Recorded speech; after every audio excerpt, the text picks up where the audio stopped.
जय श्री कृष्णा बच्चों, आप पढ़ रहे हैं 5th क्लास का 3rd लेसन कुछ खास है हम। और इसके पहले के वीडियोस में आपको मैंने इस बीमारी के बारे में बताया था कि जो आपको बताया था कि कुछ लोग अंधे होते हैं, कुछ लोग देख और सुन नहीं पाते, कुछ लोग बोल नहीं पाते। तो सब लोग को पढ़ाने के लिए अलग अलग तरीका होता है। अंधे लोगों को पढ़ाने के लिए आपको ब्रेल लिपि के बारे में बताया था, और जो लोग बोल और सुन नहीं सकते वो लोग सांकेतिक भाषा का प्रयोग करते हैं, संकेत के माध्यम से अपनी बात एक दूसरे को पहुंचाते हैं। इस बारे में पढ़ा था। आज हम पढ़ रहे हैं सेरेब्रल पॉल्सी। ये आप पढ़ रहे हैं सेरेब्रल पॉल्सी। ये एक बीमारी होती है, ये एक बीमारी का नाम है। और इस बीमारी में क्या होता है? जी हाँ, सेरेब्रल पॉल्सी। क्या आपने यह नाम सुना है? यह एक तरह की बीमारी है और इसमें मरीज के हाथ, पांव व सभी अंग ठीक होते हैं, परंतु वे ठीक से काम नहीं करते। ये सेरेब्रल पॉल्सी जो आप नाम सुन रहे हैं, ये एक बीमारी होती है। और इस बीमारी में क्या होता है कि मरीज के हाथ व पांव सभी अंग ठीक होते हैं। हाथ, पांव और सभी अंग, शरीर के दूसरे सभी अंग ठीक होते हैं, परंतु वे ठीक से काम नहीं करते। लेकिन शरीर के अंग तो ठीक है, पर वो शरीर के अंग ठीक से काम नहीं करते हैं। क्यों? इस बीमारी का कारण मरीज के मस्तिष्क का उनके अंगों पर नियंत्रण नहीं होता है। जैसे उनके सामने रखी किताब को वे उठा नहीं सकते। अब इस बीमारी में क्या होता है कि हाथ, पांव व सभी अंग तो ठीक है, लेकिन वो सभी अंग ठीक से काम नहीं कर सकते हैं। और इस बीमारी के कारण क्या होता है कि मरीज के मस्तिष्क का, यानी उसका जो दिमाग होता है, उसके दिमाग का उनके अंगों पर नियंत्रण नहीं रहता। नियंत्रण मीन्स कंट्रोल नहीं रहता है। मस्तिष्क कहता है, लेकिन वो हाथ पैर उस कार्य को नहीं कर पाते हैं। मस्तिष्क का उन पर नियंत्रण नहीं है, क्योंकि मस्तिष्क उनको सही तरीके से आदेश नहीं दे पाता। इस कारण से उनके अंगों पर उनका नियंत्रण नहीं होता।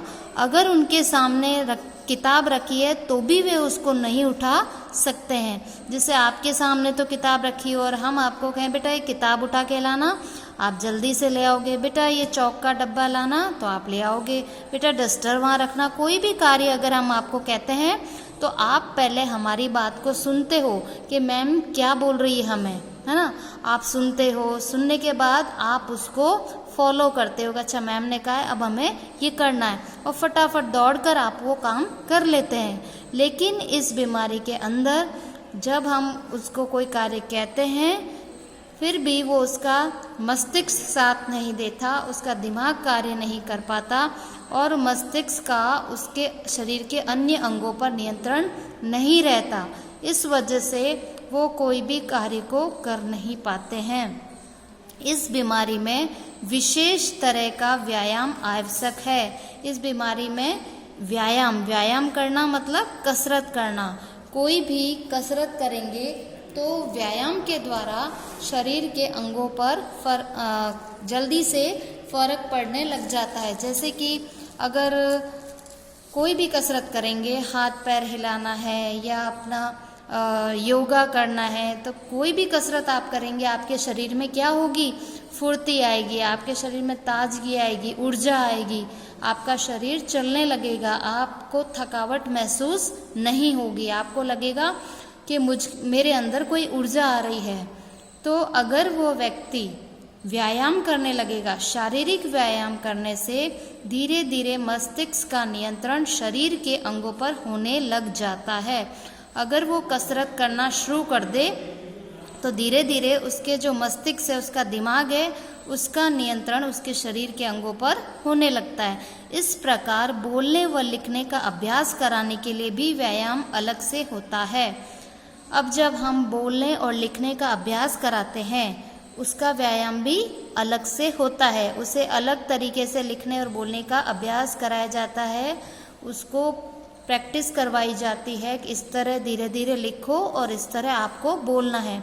इससे धीरे धीरे व्यक्ति सामान्य होने लगता है। हालांकि वह हमारी तरह एकदम सामान्य गति से काम नहीं कर पाता, फिर भी काफ़ी हद तक सुधार हो जाता है। अब जब व्यक्ति शारीरिक व्यायाम करता है, कसरत करता है, धीरे धीरे बोलने और लिखने का अभ्यास करता है, तो उसके द्वारा धीरे धीरे वो क्या होने लगता है, सामान्य। हम लोग कैसे हैं, सामान्य, तो वो धीरे धीरे करके हमारी तरह सामान्य होने लगता है। हालांकि वह हमारी तरह एकदम सामान्य गति से काम नहीं कर पाता, लेकिन फिर भी काफ़ी हद तक सुधार हो जाता है। और आपने देखा होगा कि दूरदर्शन पर, टीवी पर जो कुछ प्रोग्राम्स आते हैं, उसके अंदर समाचार आते हैं, तो उसमें जो लोग बोल नहीं सकते, सुन नहीं सकते, उनके लिए भी समाचार दिखाए जाते हैं टीवी पर, और वो अपने इशारों के माध्यम से समझाते हैं कि वो क्या समाचार या क्या बात अपनी कहना चाहते हैं। तो वो लोग उनके हाथ के इशारों से, वो होठ जो उनके हिलते हैं, हाथ से जो वो इशारे करते हैं, उससे वो उस न्यूज़ को सुनते हैं, समाचार को सुनते हैं कि ये क्या कह रहे हैं। तो मैंने आपको ये सिखाया था कि शारीरिक अक्षमता के बावजूद लोगों में विशेष योग्यता होती है।